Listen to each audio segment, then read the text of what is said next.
Hi all. In this lecture we are going to see about fundamental concepts of memory system. Basically, we have a set of different types of memory elements. The first one is registers. The second one is cache. The third one is primary memory. We have read-only memory. In read-only memory, I have programmable read-only memory, erasable programmable read-only memory, electrically erasable programmable read-only memory, and flash memory. In RAM, we have static RAM, dynamic RAM, synchronous dynamic RAM, double data rate, synchronous dynamic RAM. In secondary memory, we have hard disk, tape drive, CD, DVD, etc. These are the different types of memory elements which is available out there. Then how to access a memory element? We know a processor will have a register called memory address register, and the data will the processor will make available the address in the memory address register, and eventually it is available in the address bus.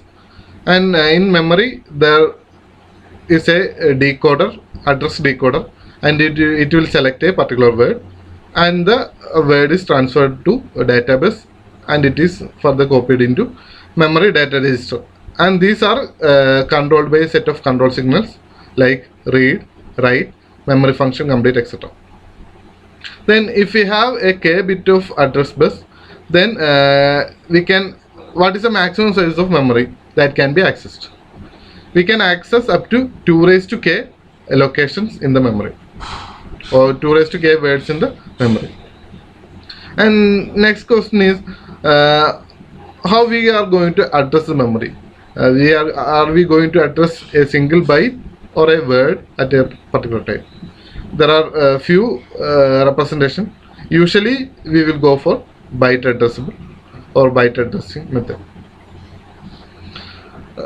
Here if we have a 32-bit address bus, then the maximum addressable space is 2 raised to 32, which is 4 GB.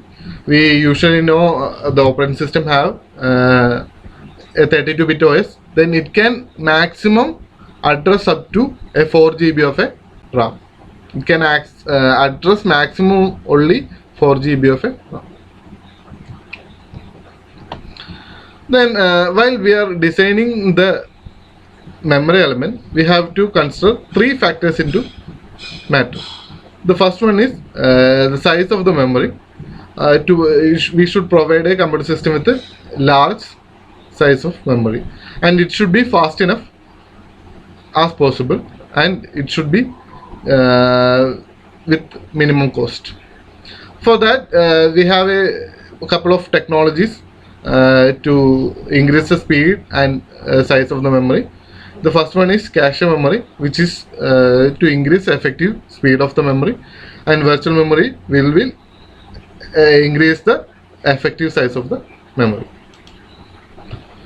Then we are moving on to random access memory. What is random access memory? A type of memory that can be accessed randomly, which is called random access memory, which means it can access any element with the same speed without any order.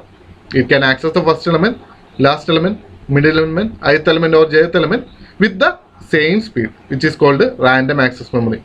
You can randomly select any location and access it without any difference.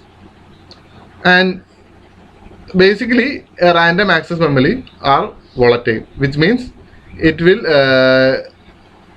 erase the data will be lost if a power failure occurs. All the data will be lost if the power is turned off.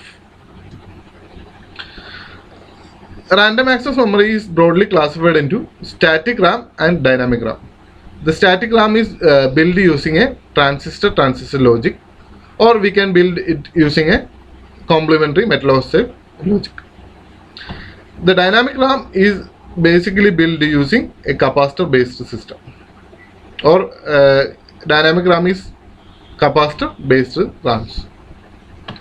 Dynamic RAM is further classified into synchronous dynamic RAM, which works on a clock pulse, and asynchronous dynamic RAM, which will not having a clock to control it.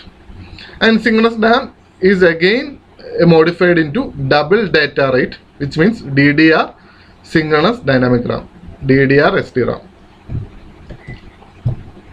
How the internal organization of memory chip.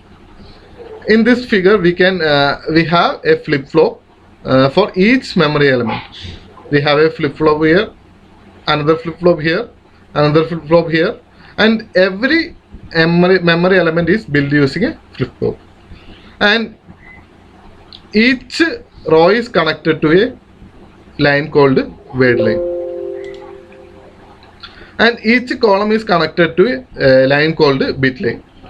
When an address is generated over here, the address decoder will decode the address and it will select a particular word line from this set of word lines.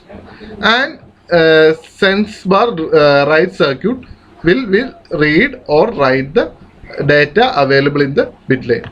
Here the vertical lines are called bit lines and horizontal lines are called word lines. Each memory cell can hold one bit of information. Memory cells are organized in a form of array. One row is memory word. One row is called as one memory word. A sense bar write circuit are connected to data input or output lines of the memory chip. The data line is connected to this sense bar write circuit.